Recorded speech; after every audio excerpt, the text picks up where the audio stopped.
এটা হচ্ছে সিম, আমরা বলতে পারি ভর্তা। এটা শীতল দিয়ে করা হয়েছে, আর সাথে আছে জুমের মরিচ। এই যে জুমের মরিচগুলো এভাবে যদি গোটা গোটা অবস্থায় থাকে তখন খেতে মানে দারুণ একটা ফ্লেভার আছে।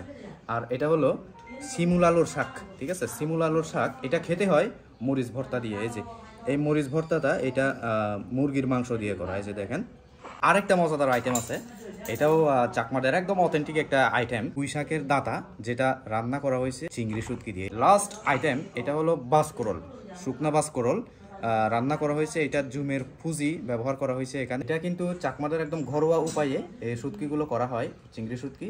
কেজি 2000 টাকা পড়ে, ঠিক আছে? অবশ্যই আগে শুরু করবো হচ্ছে আমার প্রিয় এই যে সিম ভর্তা, আমরা গোদেইয়ে বলে থাকি। চিংড়ি শুটকি দিয়ে পুঁই শাকের দাঁতা। শিমুল আলুর শাক খাচ্ছি মরিচ ভর্তা দিয়ে। অনেকখানি মরিচ ভর্তা নিলাম। খুবই জনপ্রিয় একটা আইটেম চাকমাদের মধ্যে। এটা রান্না করার পদ্ধতিটা খুবই ইউনিক। বাসকরল শুকানো হয়, শুকানোর পরে এখানে মূলত চালের গুঁড়া ফ্লেভার হিসেবে অ্যাড করা হয়েছে। এই যে দেখেন, একদম বসা বসা একটা ফ্লেভার, ঠিক আছে? এগুলো চালের গুঁড়া দিয়ে রান্না করা।